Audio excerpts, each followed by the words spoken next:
The 25th century turns spooky when Buck, Wilma, and Twiki encounter a space vampire and his one giant eyebrow.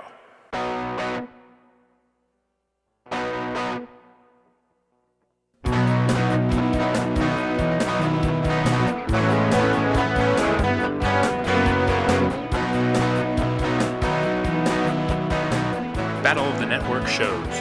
Join Rick Brooks and Mike Kogel as they explore the TV of the 70s and 80s through hand-picked episodes of their favorite and not-so-favorite series.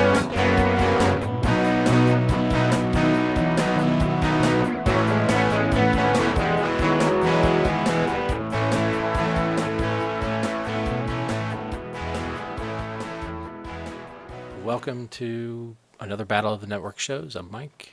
I am here with Rick, and today we're going to be talking about the winner of our sci-fi listener poll, Battle of the Buck Rogers. What a poll it was, too. It's a reflection of how seriously we take this show and we pour our hearts into it, and it's so gratifying to see the listeners tune in and vote on this highly polished production that we do. Buck Rogers in the 25th century. And just remind folks that they can get in touch with us at mailbag@battleofthenetworkshows.com or our Facebook page, or leave comments at our website. Also Twitter and Instagram. And we'd love to hear from you, even when we're not holding a poll, but we will be. We will be doing polls again? Yes, in the future. For our next, yes. In the future, you say? In the future.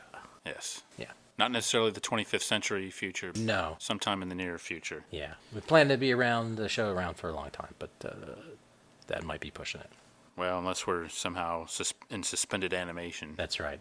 And then this show will become more important because, as we learned from Buck Rogers, people in the 25th century don't know anything about the past. No, I'm a little offended that they don't at least remember our show, but so be it, I guess. The word podcast would just be bewildering to them. One would think, yes. Yeah. But it might depend on the episode of the show they're on, of Buck Rogers, a given week. Yeah. Things are sometimes more confusing or less confusing. This is true. I'm just going to say right now that I put a lot of work into this. I watched every episode of season 1, so we could choose the perfect episode. And I watched one episode of season 2. Yeah. Yeah. The series is available on DVD. Yes. So it started in 1979, correct? Yes. And ended a truncated second season because of the actors' strike. So it ended in 1981. Yeah, so it had 2 seasons, but more like 1.5, I guess, because they didn't have a full assortment of episodes in season 2. Yes. Yeah. Not sure. It might be 14. Okay. I don't know. It's a little weird because the first one is a 2-parter, which they seem to like doing. I'm fond of the 2-parters on Buck Rogers. Yeah.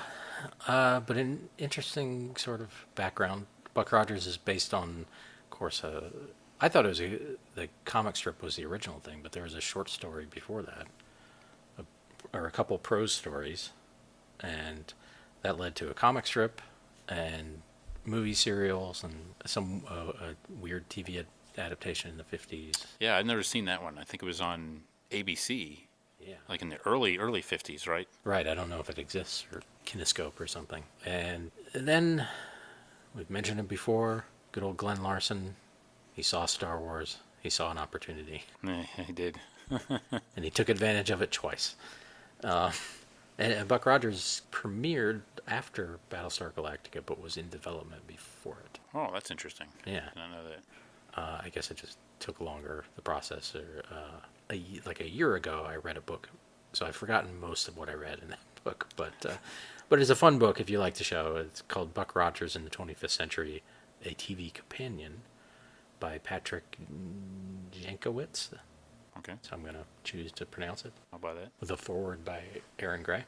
Mm-hmm. Oh. Anyway, it did have this development process, and then for Battlestar Galactica, at some point they had shown like the pilot in theaters in Europe, but also in the U.S. a little, which I remember seeing it. That was after the show had been on. Okay. But I guess it did well enough that for Buck Rogers, they went ahead and put the pilot out as a movie like 6 months before the TV show started. And I remember we went to that. Really? So you saw both Battlestar and Buck Rogers in the movie theaters? Yeah. Hmm. Yeah. I don't remember seeing either one of those in a theater. And then Buck Rogers, like, I feel like, and I could be totally wrong, like my dad just decided to take us to it. Like he knew, at that point we were into Star Wars, and he was old enough where Buck Rogers was part of his childhood from the comics and probably the serials too. And, I definitely remember going to see that. And it had toys, and we didn't have any of the toys, but one of my friends had a lot of them. But I don't think I had any Buck Rogers stuff. And then we got the TV series out of it. So, stars Gil Gerard as Buck. So in this version, he's an astronaut who, as William Conrad tells us in the opening credits, his ship gets thrown off course. He gets put into some sort of cryosleep, and it takes him on this orbit that brings him back 500 years later, where he's awoken and a man at a time now. The original short story in the comic strip is like, to me, sounds even weirder. Like that Buck, who wasn't named Buck at first, was a World War I veteran working for some sort of radioactive gas administration or something. Wow. And he goes in to investigate a coal mine in the Scranton area of Pennsylvania. Wow. And radioactive gas knocks him out for 500 years. Mm.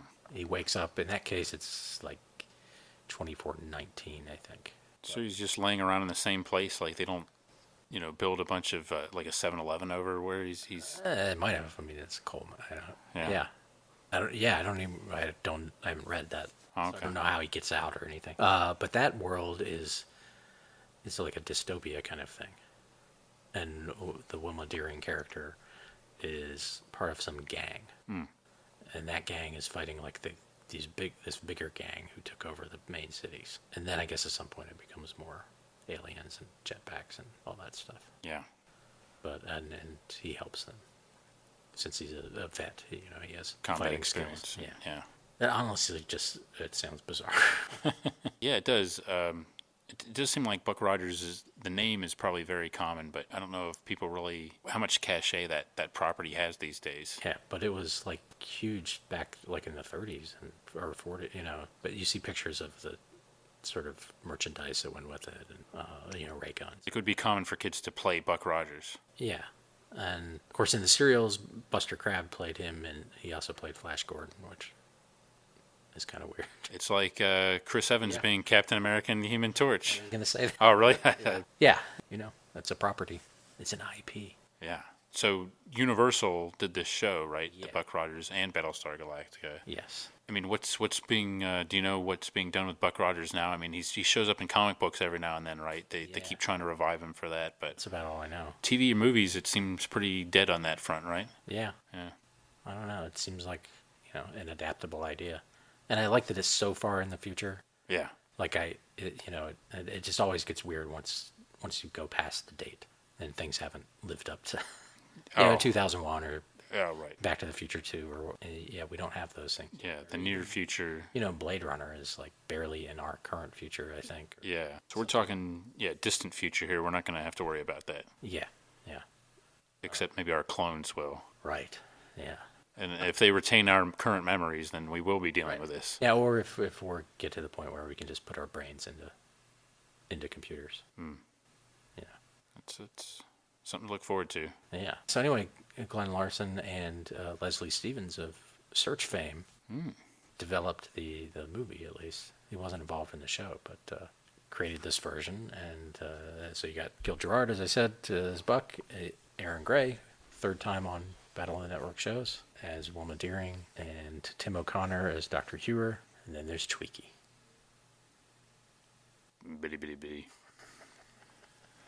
Twiki was the man. Yeah. Still is, really, but talk about an icon. Little robot, or Ambuquad, as they call him. Yeah. Whose primary duty, well, let's come back to that. Anyway, Twiki, voiced mostly by Mel Blanc. Mm-hmm. At first, he mostly makes that sound that Rick made. Bitty, bitty, bitty. Yeah. But then the more he spends time with Buck, the more he takes on a lot of like anachronistic language. Yeah, like the lingo and Yes. the slang of Buck's time. Occasionally, it's a little uncertain why some phrase would have ever come up. Like in Yeah. the episode we're going to talk about, he mentions a roto-rooter. Yeah, I'm glad you mentioned that. Yeah, that's one that definitely stood out. I wrote that one down. Yeah. He also seems to have a libido. It's a little weird. I guess some people don't like that character, but Who are those people? yeah, exactly. To quote Jerry Seinfeld. Right. Maybe adults at the time watching it wouldn't have liked it, but I remember thinking he was awesome when I was a kid. Yeah. One, he was a robot, Yeah, check mark. Yeah. And two, he just everything we just described about him. yeah. You know what? I can see that, I guess. If you're an adult looking for a quote-unquote serious adaptation of Buck Rogers, you might resent a character who's clearly designed just for kids. I don't really see it that way. Not so much as some of the more pandering elements of other like sci-fi properties. I don't put Twiki in that category. Well, the fact that he's like, a lot of his remarks are sort of, to me, they seem more designed to make an adult laugh. Yeah, They're not sophisticated, but they're like, it's almost like a kid saying something inappropriate. yeah. It's like it's precocious, Yeah. but But in Mel Blanc's they don't really they didn't treat him as a kid. I mean, he's not. Yeah. Yeah. To me, the character's fine. It's not even really obnoxious as comic relief. It's just pretty cool. Right. Got a robot walking around to help out Buck. Why wouldn't you? Yeah, right. He becomes like Buck's sort of assistant and pal. Yeah. But his other job is to carry around Dr. Theophilus. Oh yes. So the general setup of where the world is now, at some point there was a nuclear holocaust. The Earth has rebuilt itself sort of into various cities, all new. New Chicago, New Phoenix comes up a lot. New Detroit. I don't know if there's a new New York. Yeah, I kind of hope so. I wonder if there's any like standard ones, or like is Pittsburgh still around? And it has envy because it didn't get blown up and get to be rebuilt Right. like the other ones. Yeah. Oh, we're just regular old Pittsburgh here. Old Pittsburgh. Yeah, don't pay any attention to us. And over time, these computers, and there's some name for them that I've forgotten, but actually rebuilt the cities, and they control all the functions of the cities, and they seem to be sentient. And Dr. Theophilus is one of them. Yeah. And they're like emojis essentially. I mean, they're like they're like the size of a canteen. Yeah. Think of a canteen That's perfect. Yeah. with an emoji face on it that lights up. A lot of lights and stuff. And Dr. Theophilus has a very calm voice. He does. It is very soothing. Yeah.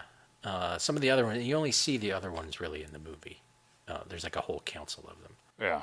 And, some of them have different voices. I think maybe William Conrad does one of those.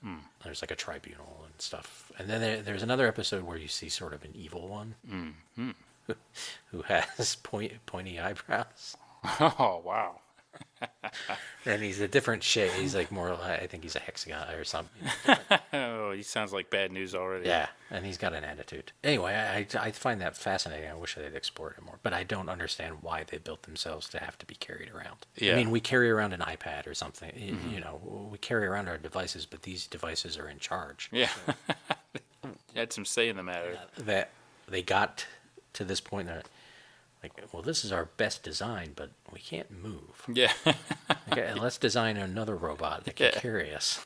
around its neck. Yeah, and that grumpy or evil one, he doesn't have a robot. He has like a bodybuilder. Oh. Huh. And sometimes Buck or someone or Dr. Hero, let me put you on the desk. Yeah. Or let me take you down to the data bank. That's very considerate. Another weird thing that they don't seem to have figured out networking. No. I'm going to take you to another room. We don't have Wi-Fi. Yeah. It hasn't been rebuilt yet. Yeah. It's a shame. It's actually what triggered the Triggered the nuclear war. Holocaust. Yeah. Yeah. So that's kind of the world, and you have this Earth Directorate who seems to have a lot of power. And our Dr. Hero character works for them, and Wilma works for them, and then there are all sorts of other galaxies and things and people. I don't know if other galaxies, but other species or other humanoid races, and It's a very connected universe too. yeah, and they have these Stargate things that are, I think, pretty memorable. They're not like the Stargate movie and shows, but they're in space, and that's like some kind of like a wormhole idea, but it's a gate they can access and fly through it, Yes.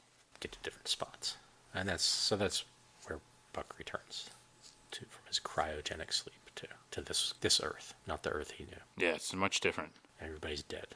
Yeah, that's kind of a bummer to start with. Yeah, it is. So in the movie, the main enemy is the Draconians, who live up to their name. Yeah, is that a self-fulfilling prophecy, or did they call themselves that after they realized what they're? Yeah, I don't know. What they're like. For some reason, something else made me look up. I was like curious about nearby solar systems or things like that, and I did see that there is a Draco. Oh. It's like a smaller. It's a sub-galaxy of the Milky Way, I think. Oh, okay. There's some galaxies, smaller galaxies that are orbiting the Milky Way, and one of them was called Draco. So I'm going to pretend that that's where the Okay. Draconians are from.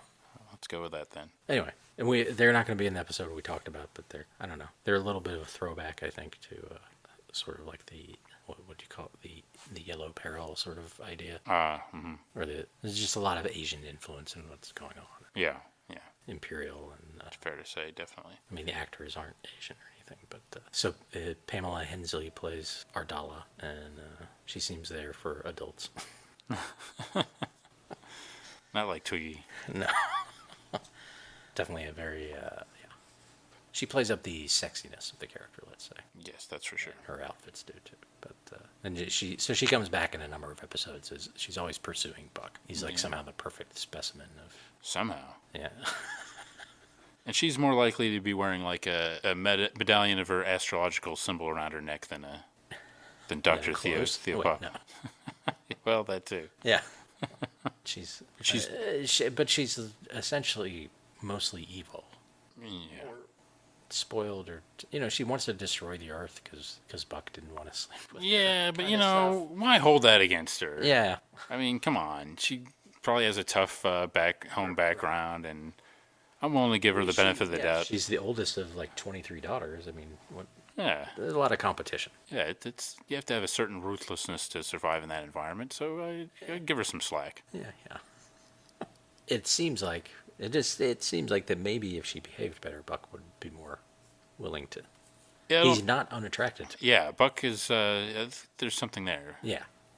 I think you're onto something there. Buck would definitely give her a chance. Yeah. So anyway, in the movie, they're the first people to find him, and there's a question about who he's working for, and he proves himself at the end when they, basically blow up the Death Star. Yeah, there's some similarities there. So when the show came on, they turned the movie into like a 2-part episode, which is that version is a bonus on the season 2 DVDs. I haven't watched that, but other than taking out some profanity, I think apparently they added some things in to bridge the gap between the two, to make some things that happen once the show starts make a little more Interesting. clear. Yeah, but then he doesn't. He's always like he's like a contractor for this directorate. Like he doesn't work directly. He doesn't want to just join up and be in the military, essentially. Yeah, but they're always like persuading him to do kind of. He's like a spy. But he's living on their premises with like room and board and right, kind of on call for them, I guess. But yeah, but they always have to convince him. Like he's an independent contractor or something. Yeah. Yeah, I was a little confused by that relationship. Right. Yeah, and when he does, if it's not undercover work, he wears their uniform. Yeah. They still give him the honorific of captain. Yeah. They seem to consult him on matters of strategy and tactics and one of the things that is in the movie and comes up every now and then is sort of this idea that their world is too controlled by technology. They have too much faith. Yes. And that Buck, being from the 20th century, is still a man of instinct. Yeah, like the human brain the human psyche can make decisions sometimes better than a computer can, apparently. So like in some space battles, like we gotta just follow the computer targeting, which again is a little Star Warsy, but and he gets proved right. Like everyone dies because they won't. Yeah, they're not confident enough to try. Right, they've gotten soft too. Like their brains have gotten soft. I think he says by reliance on these machines and computers. Yeah, and then like a weird element of the movie, I think, is like Aaron Gray's characters. There's almost this idea that maybe it's because of technology too, but that humans are less emotional in general. And then she's very, like, she's suspicious. I don't know. It doesn't quite, because then she makes these weird romantic overtures to him. Yeah. But that she's very cool for a lot of it. Yeah. And kind of a contrast to the princess, right? I mean, yeah. Who's all not that. She's hot to try.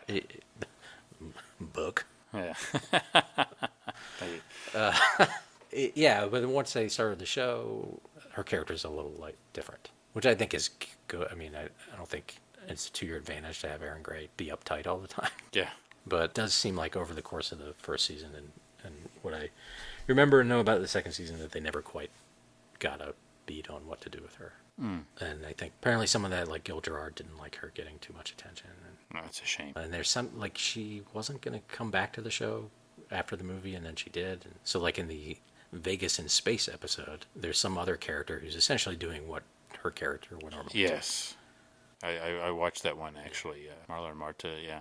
And she's just there, like, in the beginning and end. Huh. So, and then I guess, whatever, they negotiated the contract, whatever the reason was. So that's kind of, having seen the entire first season, is not only did they not quite get her down, they never quite got, it seems to change a lot, like what they're trying to do. The first half of the season is fairly consistent as an adventure show with a sci-fi element. Then it seems like they're trying maybe to make it more sci-fi or more Star Trek-y or something, kind of, I don't know. And I know there were some changes with the writing staff somewhere in there. And like the first half of the season, these Bruce Lansbury and Alan Brennert and Ann Collins, who are all involved heavily in Wonder Woman, are the main writers and producers, I think. And then Lansbury's there for the whole season, but the other two leave. And I think also that, remember from the book, some of that had to do, like Gil Gerard was rewriting scripts on the set a lot and wanted to be more serious, which seems odd to me. Like, I understand it. I understand the desire to want to do more than just one thing. Yeah. But he's pretty good at light comedy. Yeah. And I think more charming that way. Because when he's serious, he mostly just talks like this. Yeah. Oh, it's intense. Yeah, like he wants like to be he's very Steve intense McQueen, right now. but a little less interesting. Yeah, well, I mean, maybe that gets to it. That's one thing I wonder is why you had this massive hit Star Wars and this space craze with toys, merchandising, and all these different, comics, everything. But these TV shows didn't really stick around. What was it because Star Wars was such a singular phenomenon that it was pointless to try to rip it off, or was it just the individual shows didn't work out? It doesn't seem. I think some of it's the money. Yeah, it's expensive, and I know Battlestar Galactica, they used, at least initially, some of the same people to do the special effects. The Star Wars, people had worked for what became ILM. I didn't know this, but like Ralph McQuarrie, who designed a lot of the ships and stuff in Star Wars, designed stuff in Battlestar Galactica, and like the main starfighter in Buck Rogers is a cast-off from that. Oh, wow. And so at least some of his designs are in this, and that stuff, it doesn't look Star Wars level, but considering it's a TV budget, I think it's fine. Yeah. And what I've seen at Buck Rogers, and the the effects movie are stuff, cool. That one definitely looks good, but I'm sure they had a bigger budget. Yeah. And, they have some cool looking ships, and they got planets and robots, and it just seems weird to me that not one of these shows gained a little bit more traction and stuck around. Yeah. I mean, I wonder, like in Buck Rogers' case, if that writer's strike really did. And they also, the thing about that, they retooled the show and sort of definitely made it more Star Trek-y, where he and Wilma and Twiki are on this ship exploring the universe. They got rid of Dr. Ewer and replaced him with two old guys. That's not something you see in TV all the time. Right, and there's this other robot who's like all snarky and weird, and then Twiki, for some reason Mel Blanc wasn't the voice of Twiki for most of the second season, and instead they didn't try to duplicate it, they just made him sound like a Smurf. Oh, well, that Hi, I'm Twiki. has a certain logic to it, I guess. Yeah, and he didn't, there's no beady, nothing, he's not Twiki. So And then Mel Blanc came back, I don't know if like fans protested, and they sent, I don't know what you would send in. But back then, there wasn't Twitter or anything. So Yeah, just send just postcards. letters. Yeah, Disgruntled kids. yeah. And they introduced this Hawk character that's okay, but it is a guy with feathers glued to his head. Yeah. Well, so there's a big drop off in season 2. Yeah. I Quality. remember that season being sillier. I've read that it was trying to be more serious, which might be why it's sillier. And then also like the person who took over from Bruce Lansbury was known for working on westerns and didn't really know what he was dealing with, I guess. So I don't know. Maybe they just didn't get good ratings. I mean, I'm sure in that 2 to 11-year-old demographic. Yeah, well, our coveted demographic, of course. So I know for me, first and second grade, this was a big topic of conversation. The ratings of Buck Rogers? Yes, the ratings of Buck Rogers. You guys had to get your Nielsen boxes and diaries and fill them out. Right in the classroom newspaper every week. Starting your letter campaigns to get Mel Blanc back on the show. Yes. It's honorable grade school activism on your part. Yeah, I don't think I watched this show as much. I do remember it, but just didn't, like, as far as individual episodes, I just remember it being there, but I was, we were both pretty young at the time. Yeah. And this one I do not remember popping up in reruns a lot. I just being aware of it and then not really seeing a lot of it until I think what was then Retro TV had it for a while when they had like a lot of the Universal shows, and then now it's on DVD, so I've been watching them on DVD. But And it was on Netflix for a while. Lots of stuff was on Netflix for a while. And Sci-Fi Channel at some point had played it, and it was on NBC. That's another problem. Yeah, as we've talked about, not too much going on NBC to build around. You had like Chips and Real People this time. For Strokes. Not much else. And Buck tried. Gary Coleman shows up on an episode. Yeah, if Gary Coleman can't give you a rub, you might as well just pack it in, brother. Yeah. Anyway, the episode we chose to talk about is maybe not typical. I don't know if there is a typical episode, but I guess there are. But anyway, it one has the coolest title. And two, it's a pretty good episode. And it's called Space Vampire. Yeah. Not just any vampire. Space Vampire. One of 3 episodes with space in the title. We mentioned Vegas and space, and the other one... Yeah, that was the actual name of the show. Yes. Should mention. And I believe Buck actually says in that, like Las Vegas in space. Yeah. And the very bad episode, Space Rockers. Which had potential, but we wanted to choose one also that Erin Gray got a lot to do, and she didn't really have much to do in that one. So Yes, Erin Gray, I'll mention again, part of my trifecta of crushes, TV crushes of the time. Linda Carter, Connie Selica, Erin Gray. yeah, blonde for pretty much all of season 1. Yeah, and she definitely, this is really a spotlight episode for her, right? Yeah. Does she get as much screen time in any of the other episodes? There's some where she's like, I would say, close. Like, a number of them will have Buck working one end of a problem and her working the other end. Mm-hmm. And I think, a couple of those 2-parters did. She gets to show fear, she gets to cry in this one. Everything and more. I was curious about the writers because of the turnover and stuff. So Kathleen Barnes and David Wise wrote this episode, and I guess they were a writing team in general. It seems like most of their credits are in animation, like Filmation animation, like the Tarzan, and ISIS, the live action ISIS. And then David Wise later developed the Teenage Mutant Ninja Turtles cartoon. Wow, interesting. Which probably means he's wealthy. He probably does have all the money in the world right now. Yeah. He's got enough. If there's a nuclear holocaust, he can ride it out until the 25th century. He's got plenty of money. He doesn't care. And they did write an episode of Wonder Woman. Okay. Which maybe is, how they got connected. Did it have the word space in the title, do you know? No. Huh. There are some involving aliens. Yeah. And I think Tim O'Connor is in those. Oh, cool. Yeah.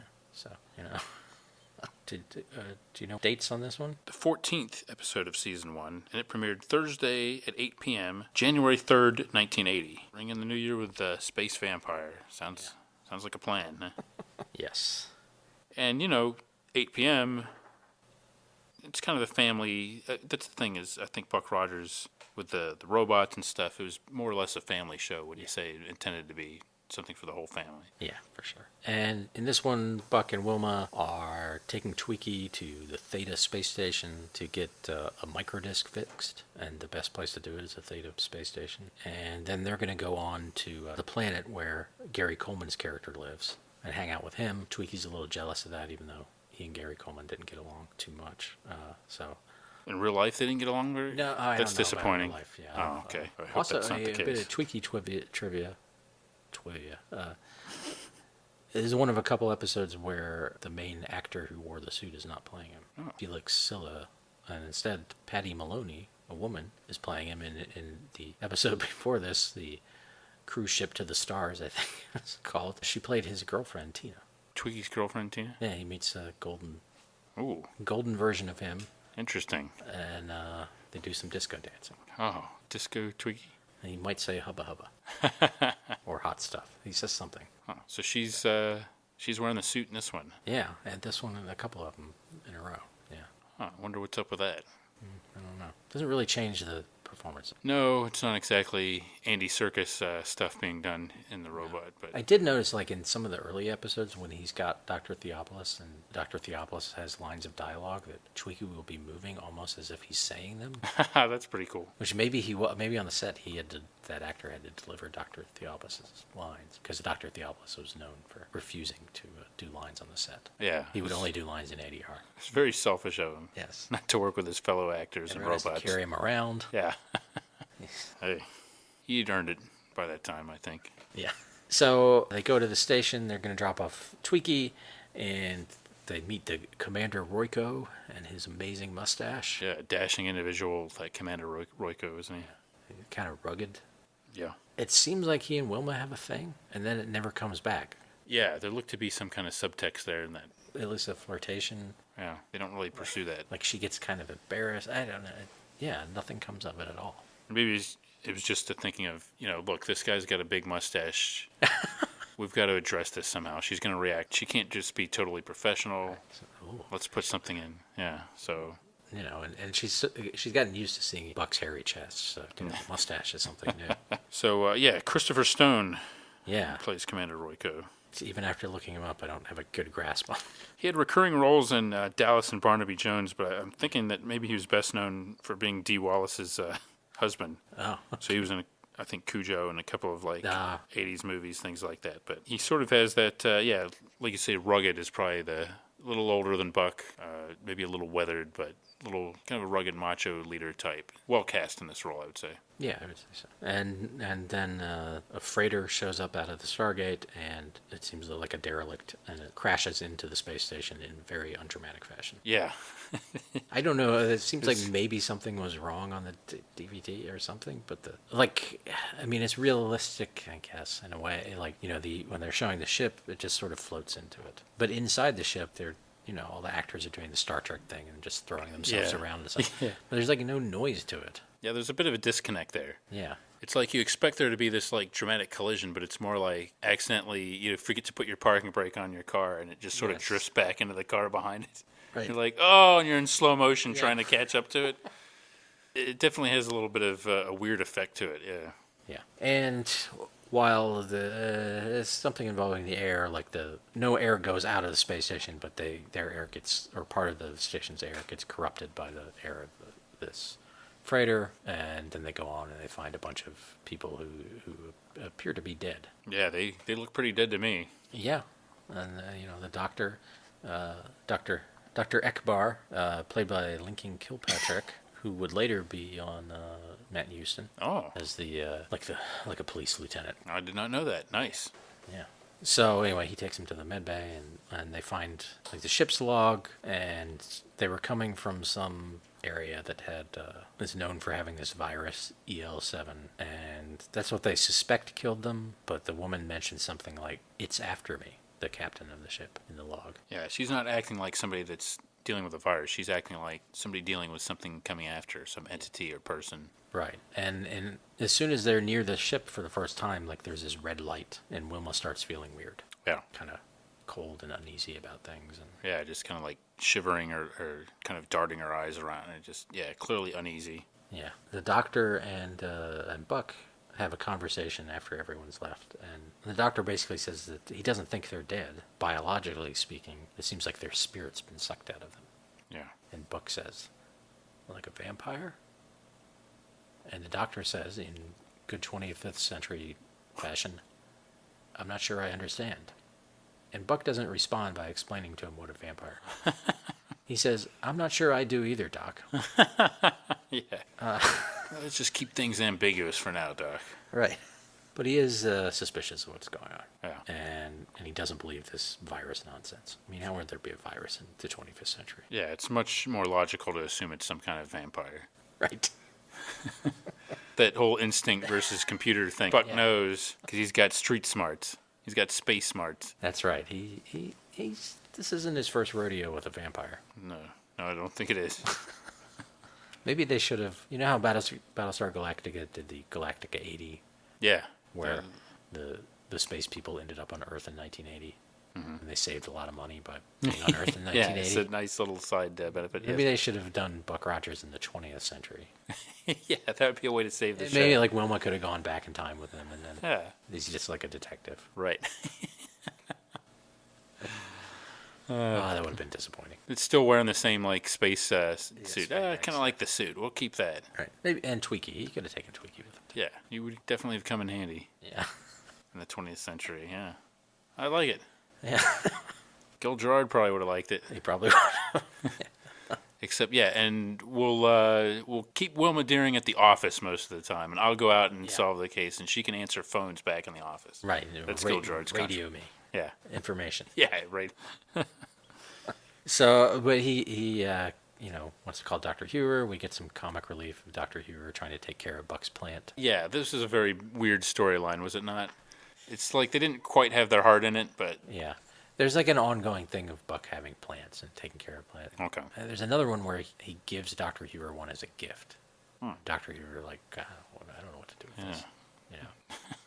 It's just one of those 20th century things. Plants. Yeah, it'd be funny if you just tried to eat it or something like that. This must be some of that lettuce you told me about. Right, yeah. Because there's stuff about food a lot, too, because, of course, they're in the future, so everything is food discs. But Buck likes, and Gary Coleman's character, like, try to reproduce 20th century food, and these 25th century people are just think it's disgusting. I would like to see the scene where Buck comes back and so Doc, you enjoying looking at that beautiful one of a kind ultra rare plant that I gave you, and just as Dr. Hewer belches or something like that. Oh yeah, it was delicious, Buck. Delicious? You're not supposed to eat it. It grows the most beautiful flowers in the universe. Yeah. It's not too far removed from what we get in this episode, though. No. Dr. Hewer, he's an intelligent man, but not the most green of thumbs. No, for sure. Yeah. But Buck, gives him some information and asks to find out more. And there are a number of scenes like that where he's asking over the video phone for some more information. There was a guy on the ship named Helson, who I assume that's a Van Helsing reference. Oh, yeah. I didn't even pick up on that. But they find out later he was a bounty hunter. And so there's one scene where Wilma is sitting in the lounge alone, and the red light thing happens, and then we finally get to see the vampire, who later learned is called a Vorvan. Yeah. He's just quietly sitting at a table. And it's a little bit of a terrifying shot. They pan over, and there he is, sitting there, and the makeup is both terrible and terrifying. Yes. So he has first of all, a very bulbous head. It's a good way of putting it. Kind of like a lot of aliens when they're supposed to be smart. You're right. A giant brain. Yeah, so they need extra cranial capacity. Then he has, on the front of this forehead, a giant unibrow. Mm-hmm. It's like beyond even a mustache level unibrow. Yes, it's formidable. It is. And the head's big, so I guess the brow has to be big. I don't know why it's a unibrow. Apparently. And he's got fangs. I don't really know why he has fangs. He doesn't use them in a vampire way. Maybe they intended that, and there's like a standards and practices thing. Oh, that could be. That's interesting theory, yeah. He can't bite. And he has very long fingernails. Mm-hmm. And his lips are purple. Yeah. And sometimes his eyes are red. He's a piece of work, all right. Yeah. So you weren't impressed by his look? It depended. I felt like that shot. It was, and I feel like sometimes in close up, it actually weirdly was more effective than the wide shot. The wide shot somehow revealed that it wasn't that good a job. Yeah, it looked a little hokey in some places. Yeah, like the close ups when you the purple lips. Some of the details were creepy. It's a little less is more with that character in general, I think. Yeah. And then did you look up the actor who played him? I did not.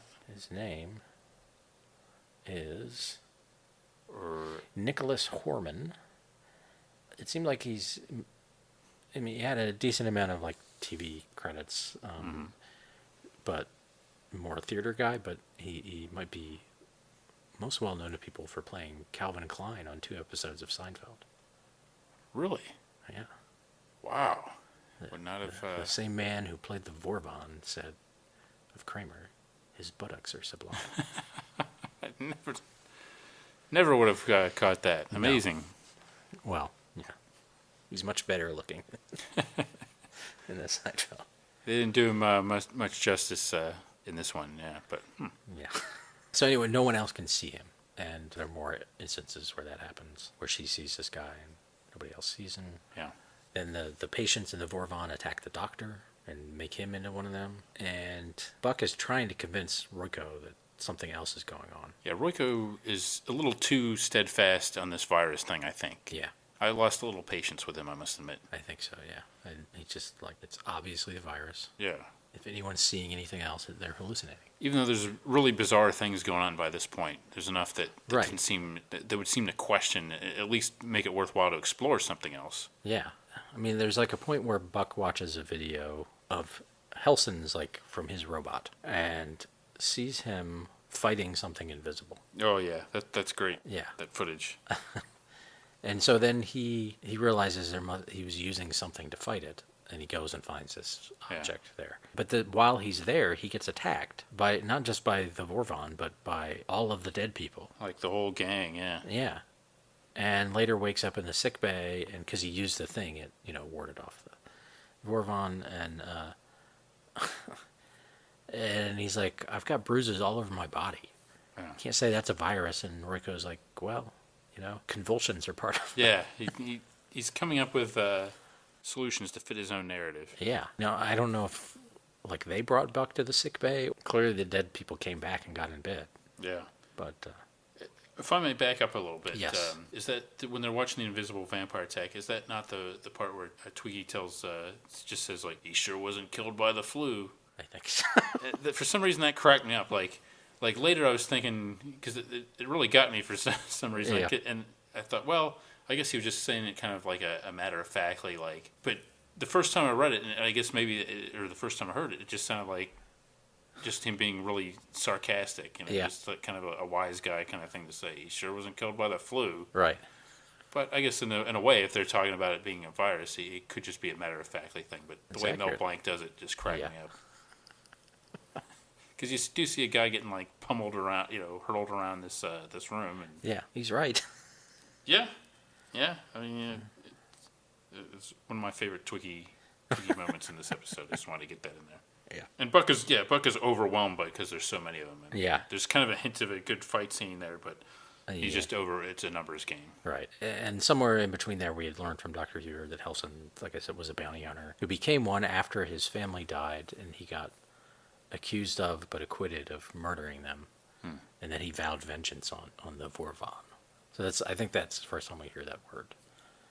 The Vorvan. Yeah, and so Buck was able to kind of ward him off with that little metal thing. Yeah. But that's not enough to destroy the Vorvan. He needs a tremendous overload of power, we hear later. Yeah, that's from Dr. Huer. When he's in the sick bay, he makes a couple, like, 20th century references and makes a Muhammad Ali reference. Oh, yeah. He feels like he's been 12 rounds with Muhammad Ali. And Royko's like, looks puzzled, and Wilma just kind of shakes her head. Yeah, like, I feel like Royko's thinking, yep, he's crazy.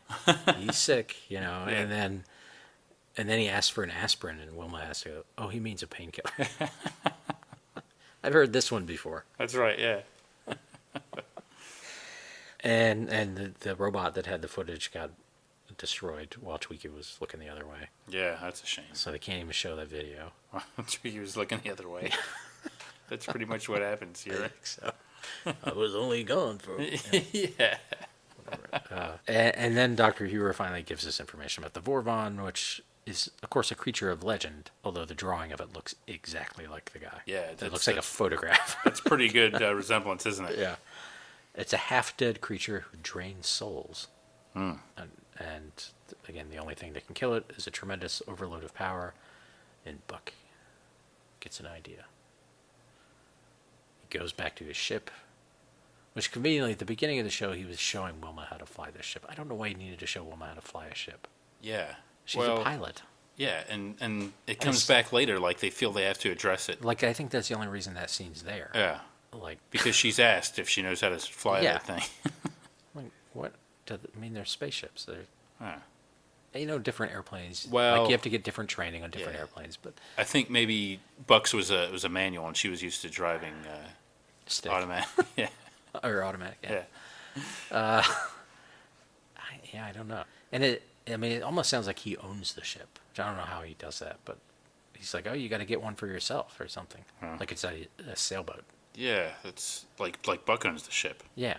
I don't think we ever see that ship again. But yeah, it's weird. And it's not from the 20th century. No.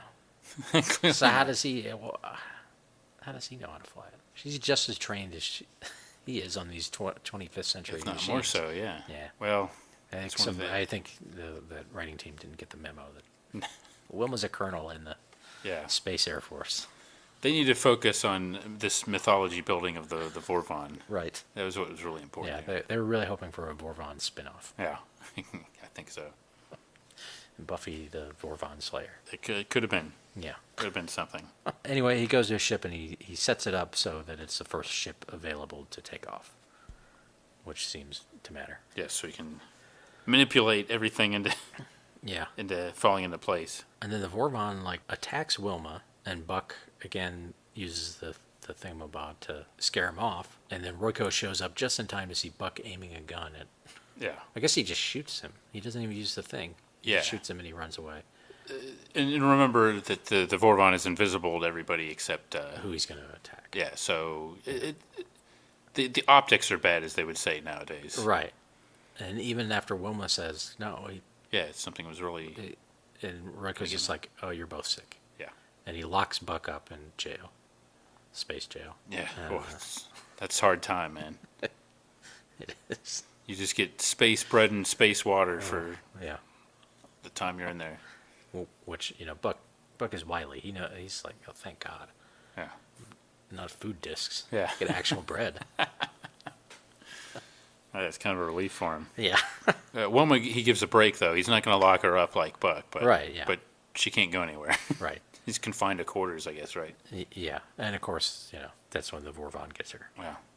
It's almost like they inadvertently left her a sitting duck. Yeah, and he turns her, and that's bad news. She takes the souls of some guards. It is now, and she changes, but before that, she's been genuinely distressed. We kind of talked about the Aaron Gray acting moments, but she's kind of doubting herself. Yes, a little bit, and she doesn't even know her. She knows herself anymore. Yeah. And to me, it wasn't in a she's the weak female kind of way, but it was very well played. I thought the whole episode, her little arc in this whole episode, but she was distressed and then just really starting to doubt herself because and she's usually this confident military woman, mm-hmm. So it makes sense that if she's feeling uneasy like this, that it would reinforce itself. That she would be uneasy with the idea of feeling uneasy. Like this is not normal for her. Yes. Yeah. She definitely seemed to be. I dare say she was almost. It looked like she was going for a baddie award in some of these scenes. Huh. That's interesting. With some of that acting, but I mean, she's gone for one before. That's true. Yeah. But very impressive work by Aaron Gray. Yeah, definitely good showcase for her. And then once she's infected or whatever you want to call it, right? Turned over, she takes on a little bit of a different persona. Yeah, she gets some fangs, and they do some business with her voice to make it more scary. Oh, hey, Buck, how are you doing? There's a little bit of a disconnect there because she sort of acts very seductive, but she's talking like this, and just kind of a stereotype of it's like if John Ritter were in drag, which he was on the Love Boat, I think that's similar to the voice he was using. So I'm kind of watching this like, this should be more entertaining than it is. This is troubling. Yeah. But then anyway, why did she go even talk to Buck? She's going to turn him, right? Yeah, she needs him to. Yeah, that's her goal. Yeah, and I think he uses the thing. Yeah. Kind of. And actually, since you mentioned that, I think the Vorvan's goal is really uncertain until pretty late in the episode. Yeah. Like a long time, you don't really know what's going on or what is. Right. And then even when you realize he's pursuing Wilma, yeah, you don't even really know at first what that's all about. Right. And I don't know if you ever really do. I mean, there's just some business about destiny and needing someone to rule with him and all that kind of thing. Yeah, and I guess he does say, like, if he feeds off her, he won't need to for a while. I guess her soul is just so much more soul-y than full of nutrients or something. And then they're just going to go off and pillage other planets. Yeah, well, it's a nice life. Yeah. Be like a space Bonnie and Clyde or something. Right. She does maybe seem to be the only, on the space station, the only woman. Well, I don't know if there were, maybe in the lounge. Yeah. I don't remember. But there was a woman captain on that ship, so. Yeah. But they go, just as Buck predicted, they go to steal his ship. Yep. Only he didn't predict Wilma would be on the ship, so it complicates it. That's true. But he set it to fly through a Stargate, and on the other side of the Stargate is a star. And it's going to fly right into that star. Yeah, that would be your tremendous overload of power, right? Yeah. Seems like a good plan. And, of course, his knowledge of vampires helped with that. Yeah. Yeah, he almost like entering the sunlight. Yeah. Vampires' notorious weakness for sunlight. So, Buck does manage to get out of jail. I honestly don't remember what he did to do that. Oh, yeah. Or maybe she had opened the gate to try to get to him, and so...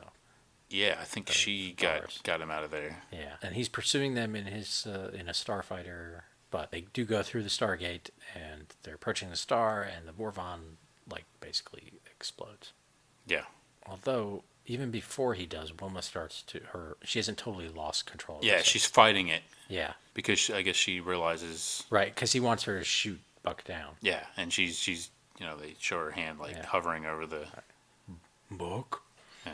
Wait. Yeah. and Buck, and luckily she's aware enough, and Buck gets on the radio while the guy's frying, and it says, go get in the shuttle, which conveniently flies exactly the same way the other ship does. And that is convenient. Yeah. That's brilliant design on the part of the shipbuilder. So you got to hit a button to split them and run. You got 20 seconds to get to the thing. So she manages to do that. Ship flies into the sun. Vorvan is gone. Yeah. Or is he? I'm pretty sure he is. He's probably gone. Yeah. Do you see that? What? Over there. Do you see that guy? Well, Oh, I'm glad you saw him. Hey, Mike. I've got plans. New plans for this podcast. That's pretty much it. Wilma has a line about feeling ashamed, which maybe is a little weird. Oh, yeah. I think if they took the metaphor of vampires and stuff further, it would have, maybe made more sense. But it might have been something that was left in after a longer script. Yeah. Script, and they cut it down and kind of left that in without really thinking about it. Yeah, and basically Buck said, you don't need to be. And the Vorvan dying frees everyone. Yeah, that's good. Good thing. Yeah, and Royko, I guess, finally believes it. Yeah. Yeah, finally. Well, all right. Okay, yeah. Wilma did punch me or something. So Royko's like, I must have the virus, and hallucinated all the events of the last. That's right, Commander. That's right. And as far as Buck's plant, his philodendron or whatever, we learned that what had happened was Dr. Hewer failed Buck, and the plant died. Yeah. So he replaced it with another plant. Yeah. And Buck noticed when he got back. Because it's a totally different plant. Yeah. Buck he does all but wink at the end of the episode, right? Yeah. When he acknowledges that he knows that that's a new plant. Right. I think there is, a freeze frame of everyone laughing. Yeah. A lot of Buck episodes end with that. That's a good thing. Yeah. And for the record, Twiki, when he's talking to Wilma, she's all down in the dumps, and he says, I've had better conversations with a roto-rooter, Right. Roto-Rooter. Like, I can understand... Oh, because early in the episode, too, when they get to the station, he says, "Give me 5, my man." Yeah. And be cool, Big Daddy. Right. I can understand... Those. I like the idea of Buck saying those in the first place. Yeah. You know, which we don't in this episode, unfortunately. Right. But how would Roto-Rooter come up and... I don't know. I guess maybe if there's some kind of space plumbing that Buck has to give his insight on. Or he's just trying to untangle something. Yeah. I should have called Roto-Rooter. What's that, Buck? We never get Twiki asking these questions, but you know, clearly there are lots of off-camera things where Buck is explaining everything to him. And yeah, today they would be like bonus episodes, and we'd you know, be able to get those on NBC.com. Right. These little conversations between Buck and his robot pal. But we just have to fill in the blanks ourselves now. Yeah, I really like this episode, and I like the effects, and they did a few things just stylistically with like the red, almost infrared type view of... and kind of making it more like a horror movie, the ominous music. I think they pretty much accomplished what they were going for. That little subplot with the plant stuck out to me because it was just like the classic cliche plot, but also the episode didn't really need it, and it was almost too much levity for what was a pretty almost horror-themed episode. Yeah. It had like good music. It wasn't the typical music for the show, but it was spooky music. There were some scenes that I'm sure they were thinking about Alien, when they're investigating the ship and they're like using flashlights and stuff. Yeah, just good call. You know, and some good performances. I mean, you know, this was definitely more in the serious Buck line. But we poked a little fun at Commander Royko's skepticism, but the episode doesn't really... It presents it kind of in a realistic way. I mean, it's not over the top, like, oh, this is ridiculous right away. He sort of sees evidence and it makes his case, and he's just a guy doing his job. Yeah. There's not a whole lot of that, and they don't try to trick the audience. Although it is maybe a little ambiguous early on, like, oh, what's going on, but they don't spend a lot of time wasting time, I think, you know, trying to have a whole lot of doubt about what's going on. Yeah, I mean, I think it's 15 or 20 minutes before you see the Vorvon, but you know, you've already had the red light thing a few times. And you know, if you've seen the show, then you have enough faith that Wilma's not crazy. Maybe it's for the better, but I almost think that this could have maybe sustained a two-parter for a series that's so fond of two-parters. Yeah. It's interesting that they didn't go with 2 parts for this one, but it is kind of atypical, as you said. It's not... it's a departure in the sense that it's a little bit more serious. Yeah. There's not a lot of frolicking in this. No. And yeah, it's kind of leaning towards more like horror elements, especially stylistically. Yeah, but yeah, I think it's good. And overall, having rewatched these, I mean, I think at least this first season it's a decent show. I mean, it's not Star Trek. I don't think it's trying to be Star Trek necessarily, and it's not it's not overly profound or anything. But you have 2 charismatic lead actors, and Twiki, and Dr. Theopolis, and I like Tim O'Connor. He's a good character, and some fun stories, and some of them are kind of cliched or whatever, but good guest stars. You know, some of them, Jack Palance and Roddy McDowall and Julie Newmar and Peter Graves, Frank Gorshin. Yeah, Frank Gorshin, Richard Mole. Yeah. Wait a minute, Richard Mole? Yeah, he and Jerry Orbach are in the Space Rockers. Oh, okay. Yeah. Okay, I'll have to check that and one of the Landers sisters. You know, and it's well, there's one like about like these Space Olympics that are you know, involves like someone trying to defect, and which is very of 1980 for sure. The more things change, the more they stay the same, even after 500 years. Yeah, that's how they changed. Is that it's all in one building, and people just watch it on TVs around the world, around the galaxy. That's much more efficient. Yeah, like no one's in attendance. It solves the problem of, you know, right now they're having troubles finding different host countries for these Olympics. Right, imagine trying to find a host planet. Yeah, it's very difficult. Yeah. The Interplanetary Olympic Committee is corrupt anyway, so probably for the best. Yeah, and Gary Coleman and Ray Walston were in an episode together, and there's one episode. It's a clip show, which is ridiculous. Marky Post shows up in that 2-parter with Frank Gorshin, and and Jamie Lee Curtis is in one, and the early episodes, like almost every one of them ends up like Buck bringing at least one woman back to Earth. like helping her get out of some situation. It's kind of weird, and they make fun of that later. Like I think in that clip show, especially. Well, Gil Gerard definitely plays Buck with a kind of a swagger. Yeah. And he's a little cocky, but yeah, that's why I think when he goes more serious, it's not as effective because he loses some of the swagger. Yeah, I think that's a good point. Yeah. I'm really enjoying the show. I'm watching it on DVD after not really having watched a lot of it in years. I'd seen the Space Vampire episode, I think when it was on RTV, Retro TV. But I really like this. I'm going to keep watching it because I think this is maybe is a little underappreciated. Yeah. Now, maybe season 2 might be a big drop off, but for season 1, I think it's doing what it wants to do. And so we were talking about like the movie. So what's in the DVD? The 2-part episode. Mm-hmm. So which version? That's the version that aired on. That's the movie. That's the movie, but they put it as a 2-part. Oh, on season 2 on the disc on season 1 on the season 1 DVD. On the season 1 DVD, it starts off with it's the movie. Okay. And then on season 2 DVD, as a bonus, they have the way it aired on TV. Okay. Which was in 2 parts. Well, I think for some reason they divided into, or maybe not, but no, it plays just as a straight. Okay. Movie. Okay. Yeah. So, I think there's some of the 2-parters play as 2 episodes and some of them don't. Okay.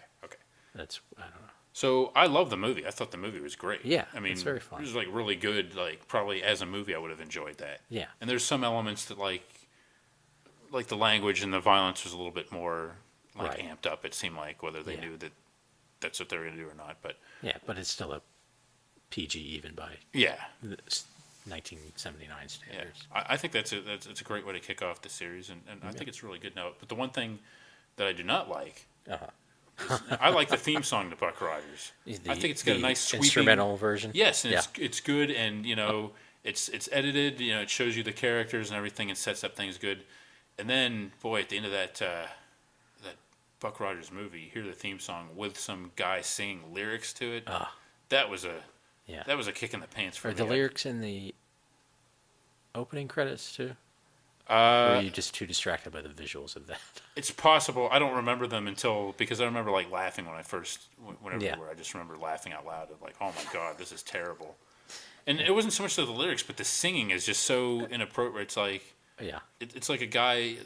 It seems like if you had one of those like some young actor playing Aladdin or something on a cruise ship, and that's how he would, and that's how he's singing. It just totally kills the mood of the whole thing. So a rare misstep by Glenn Larson, who I believe wrote the. Yes, he did. He wrote the whole song.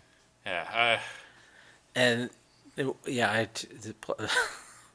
the credit sequence in the movie is something to behold too, and it comes after there's like a longer narration by William Conrad, and he says something to the effect of, while Buck was in his sleep, he imagined or dreamed things unimaginable.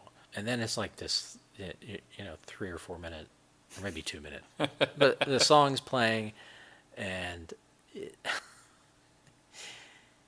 all he's imagining are Pamela Hensley, Aaron Gray, and some other woman in skimpy outfits, like stretching. Yeah, which for many of us is rather imaginable. Yes, and for 500 years, wow. That's a long journey through space. Yeah. I guess kind of the idea of dreaming about women he was going to meet in the future but it's sort of like a James Bond, a poorly executed James Bond credit sequence. I think you're right. I think that's what the idea was. Yeah, and especially, the Wilma character is just doesn't fit with her character right. at all. Yeah, that's a little bit of a misstep. Why would she be doing this? That's a good call, yeah. But I think the opening sequence of the show, the regular series, is great. You get the William Conrad, right? You get the sweeping music. You get circles and Buck like falling through time. Yeah, his frozen body falling through time, and then all the when they show the actors, they're in circles. Yeah, and there's cool lettering and then just sci-fi background. Kind of like Quincy. Quincy used circles too. Well, Now here's yet another knock against season 2. One, they just some scrub is doing the narration. I mean, it might be a talented voice actor, but it again, it's like the Twiki voice where it's so just different that we already heard William Conrad. Yeah. If you're going to replace it, then you got to get Paul Frees or somebody of a similar timbre. What about somebody that talks like this? Well, that would be pretty cool. Okay. 1987, Captain Buck Rogers. And they also did away with the circles. Right. It's just a bunch of clips. I don't see any reason to do that. I don't either. I just, it was a really good sequence. I guess maybe putting the new actors in that, maybe that would have been too complicated editorial job. Yeah, it could be. But wasn't happy about that. The last thing I'll say about season 2 is it seems like in season 1, again, the 25th century people know very little about the 20th century. There is some sort of historians and but there's like in one episode, I think Wilma goes down to this where they're having just collecting. Archaeologists have pulled in various things and is talking to someone there, and this woman there, and she's holding a hair dryer, and then says, "Oh, some kind of early ray gun." So they don't really know anything. And beginning of season 2, this other robot is busy compiling all of the history of humanity in his brain. Yeah. Knows all sorts of stuff, and one of the old guys, this batty professor guy, knows all about Easter Island and myths of bird people and stuff, but you're not supposed to know any of this. Yeah, that's weird. How do you know this? Or if you did, why didn't you tell anyone else? Good point. Yeah. Waiting with your stupid robot. Yeah. He's not a cool robot. He talks a little bit like this. Oh. He's a very snooty robot. Oh. Well, at least we got season 1. Yeah. I think the fans have spoken. I hope. I think we're both kind of giving a recommendation, especially to season 1 of Buck Rogers. Yeah. Maybe the people that voted for it, maybe they were curious about it, but maybe we got some fans that wanted to see what we thought about it, and hopefully we satisfied them. Yeah, and I think maybe on the website we'll recommend some episodes. Sounds good. Again, maybe some of the other the runners up in the poll. Better luck next time, and maybe we'll revisit them at some point. But today is Buck Rogers Day, and I think he deserved it. That's right. Thank you for your service, Buck.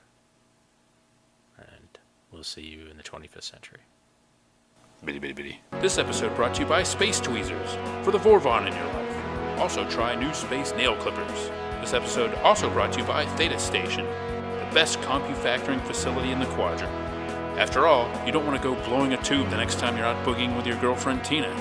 This episode also brought to you by Vor Vanilla Cereal, part of a complete breakfast, new from Space General Mills. Join us next time for another exciting episode of Battle of the Network Shows. Learn more, leave feedback, and suggest future episodes at battleofthenetworkshows.com.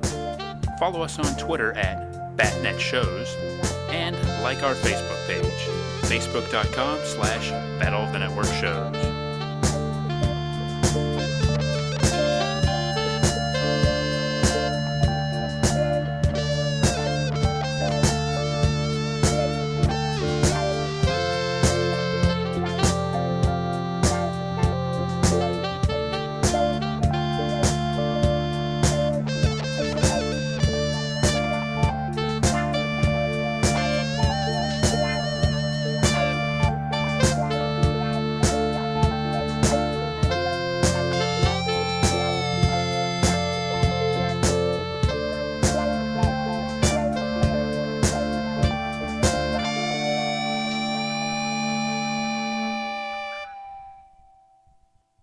Yo, hey, Buck, how are you doing?